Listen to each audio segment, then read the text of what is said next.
BJP ही नहीं यानी मोदी सरकार ही नहीं बल्कि वो लोकसभा के स्पीकर हो या फिर देश के उपराष्ट्रपति और राज्यसभा के सभापति, दोनों ने यह ठान लिया है कि विपक्ष मजबूत होकर लौटा है तो बड़ी जिम्मेदारी कांधों पर है। बोलने देना नहीं है, स्पीकर बंद कर देना है, माइक से आवाज नहीं जाएगी तो रिकॉर्ड में कुछ आएगा नहीं। यही नहीं, ज्यादा कुछ कहा तो हम खुद बीजेपी के नेता बनकर विपक्ष से भिड़ जाएंगे। जी हां, जो कल तक सैटेलाइट चैनल के एंकर किया करते थे, बीजेपी के प्रवक्ता बनकर विपक्ष पर टूट जाया करते थे, किसी भी घटना का जिम्मेदार उल्टा विपक्ष को बताया करते थे, अब ऐसा ही काम लोकसभा के स्पीकर और राज्यसभा के सभापति कर रहे हैं।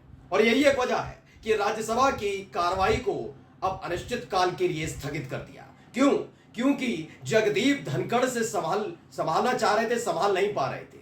इन सब के बीच उन्होंने एक ऐसी टिप्पणी कर दी थी जिस पर कांग्रेस पार्टी आग बबूला हो गई थी। उसने जगदीप धनखड़ को अपनी मानसिकता बदलने की, जी हां, इस देश के उपराष्ट्रपति को अपनी मानसिकता बदलने की सलाह तक दे डाली थी। लेकिन मानने वाले कहां हैं? ये उपराष्ट्रपति थोड़े हैं, ये राज्यसभा के सभापति थोड़े ही हैं, ये लोकसभा के स्पीकर थोड़े ही हैं, ये सारे के सारे बीजेपी के नेता हैं। देखा तो है इस देश के लोकसभा स्पीकर हों या फिर देश के उपराष्ट्रपति कैसे मोदी जी के सामने अपनी पीठ को 36 डिग्री तक मोड़कर नमस्कार करते हैं। और यही काम संसद के अंदर किया जा रहा है, लेकिन कांग्रेस ने ईंट से ईंट बजा कर रख दिया। नमस्कार, मैं हूं प्राजपल गौतम और आप देख रहे हैं टाइम्स एक्सप्रेस। आपने देखा ही था किस तरीके से राहुल गांधी ने अपनी पहली ही भाषण में पूरे की पूरी मोदी सरकार की धज्जियां उड़ाकर रख दी थी। हैरान इस बात पर थे लोकसभा स्पीकर भी कि क्या कहें, क्योंकि चुनावों के दौरान जो मोदी जी ने चुनावी मंच से बोला वही बात तो लोकसभा में राहुल गांधी कह रहे हैं। कैसे कह दें कि चुप हो जाओ, कैसे कह दें कि आप झूठ बोल रहे हो, लेकिन कुछ ना कुछ तो करना होगा क्योंकि शाह बाबू आग बबूला हो गए थे। याद है, कह रहे थे ये चलने नहीं दिया जाएगा, आप ये कैसे रियायत दे रहे हैं, आप हमें संरक्षण दीजिए, ये गलत तरीका है। तमाम तरह के नीति नियम न केवल समझाए बल्कि अमित शाह की भाषा शैली के मुताबिक ये लग रहा था वो ओम बिरला को समझा रहे हैं। आप लोकसभा के स्पीकर बाद में हैं, पहले बीजेपी के सांसद हैं। बीजेपी के सांसद यानी बीजेपी मतलब मोदी शाह, तो सोच लीजिए होना क्या है। उसके बाद तो तेवर भी बदल गए थे लोकसभा स्पीकर के, विपक्ष को डांट रहे थे और मोदी जी की इधर उधर की बातों पर मुस्कुरा रहे थे। खैर, आज बात राज्यसभा की करने जा रहा हूं। पहले एक बयान दिखाने जा रहा हूं इस देश के उपराष्ट्रपति का। इन्हें उपराष्ट्रपति भी मानिए और राज्यसभा के सभापति हैं संसदीय प्रणाली के मुताबिक। तो देखिए ये किस तरह की बातें कांग्रेस के नेताओं से कह रहे हैं। मैं फिर कह रहा हूं डंके की चोट पर, इनकी हिम्मत नहीं है बीजेपी के नेताओं से कह सकें, इनकी हिम्मत नहीं है कि मोदी जी को या फिर शाह बाबू को ऐसी सलाह दे सके, लेकिन कांग्रेस को इसलिए सलाह दी जा रही है क्योंकि तिल मिलाए हुए हैं। पहले बयान सुनिए। You should replace, one second, Jairam Ramesh, you are so intelligent, so gifted, so talented, you should immediately come and take seat in place of Mr. Khadge. तो हंसराज मीणा है, उन्होंने भी ट्वीट किया, क्या लिखा? जगदीप धनखड़, जयराम रमेश आपको खड़गे जी के पद पर होना चाहिए क्योंकि आप बहुत बुद्धिमान हो, आप बहुत गिफ्टेड हो, आप बहुत टैलेंटेड हो। इस पर खड़गे बाबू उठे, यानी मल्लिकार्जुन खड़गे उठे, उन्होंने कहा वर्ण व्यवस्था को यहां पर मत लाइए, आज भी आपके दिमाग में वर्ण व्यवस्था भरी हुई है, इसलिए आप जयराम रमेश को बुद्धिमान बता रहे हो। यह साफ साफ कह दिया उन्होंने। और हिचके नहीं खड़गे बाबू, समझ रहे हैं ना, पिछले कई सालों से जब से उपराष्ट्रपति बने हैं देश के जगदीप धनखड़, और उससे पहले पश्चिम बंगाल के राज्यपाल थे, चाहे वो राज्यपाल का पद हो या फिर उपराष्ट्रपति का पद हो, वो सरकार के अधीन नहीं बल्कि संवैधानिक पद होता है, उसमें न्याय संगत होना चाहिए।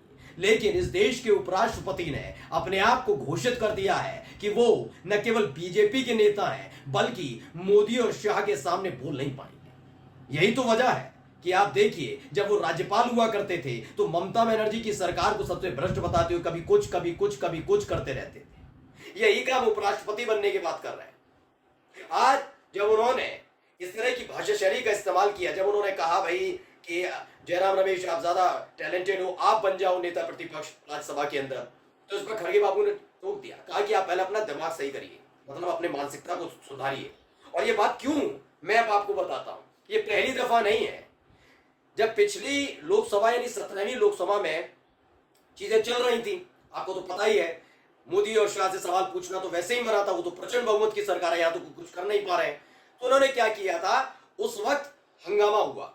हंगामे के बाद इन्होंने एक एक सांसद को बाहर फेंकवा दिया। क्या कांग्रेस के सांसद, क्या टीएमसी के सांसद, विपक्ष के सारे सांसद बाहर, सिर्फ बीजेपी के और एनडीए के सांसद अंदर थे। राज्यसभा की बता रहा हूं, इन्हीं जगदीप धनखड़ की। बाहर इनकी मिमिक्री कर दी गई। जब इनकी मिमिक्री कर दी गई तो इतने ज्यादा आहत हो गए। एक तो इन्हें तभी याद आया कि ये इस देश के उपराष्ट्रपति हैं, तभी याद आया कि ये राज्यसभा के सभापति हैं, और फिर उसके साथ इन्होंने जोड़ दिया कि मैं जाट हूं और ये पूरे जाट समाज का अपमान है। वो बात रह गई कि जाट समाज ने उस वक्त भी बता दिया था कि अपमान और सम्मान तब होता है जब जाटों पर आई हुई मुसीबत के बारे में जगदीप धनखड़ बोल पाए।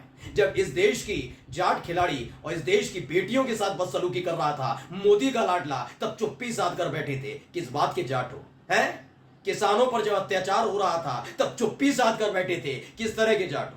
यानी ये अपनी तुरंत जाति पर आ जाते हैं। इस देश के उपराष्ट्रपति मिले हमें अनोखे, ये अपनी जाति पर आ जाते हैं। अपनी हंसी मजाक कोई उड़ जाए इनकी तो कहते हैं जाटों का अपमान है। ये इस तरह के उपराष्ट्रपति मिले हमें, और इन्हें चाहिए पूरा का पूरा भरपूर सम्मान। लेकिन खरगे बाबू ने वहीं उसी समय टोक कर बता दिया था कि ये जो वर्ण व्यवस्था दिमाग में पाले बैठे हो ना, इसे अभी इसी वक्त निकाल देना। लेकिन दूसरे दिन राज्यसभा की कार्रवाई शुरू हुई और उसके बाद पूरी की पूरी कांग्रेस पार्टी ने, कहा जाए विपक्ष ने, बॉयकॉट कर दिया राज्यसभा का, और फिर वो अनिश्चित काल के लिए स्थगित भी हो गए। पहले सुनिए क्या कुछ कह रहे हैं मल्लिकार्जुन खड़गे। हम सबने इसलिए वॉकआउट किया कि जो प्राइम मिनिस्टर अपना राष्ट्रपति अभिभाषण पर जो भाषण दे रहे थे, उन्होंने कुछ गलत बातें सदन को बताई। तो कांग्रेस ने इसे ट्वीट किया, कहने का हमने सदन से वॉकआउट इसलिए किया क्योंकि पीएम मोदी ने धन्यवाद प्रस्ताव पर बोलते समय कुछ गलत बातें कही।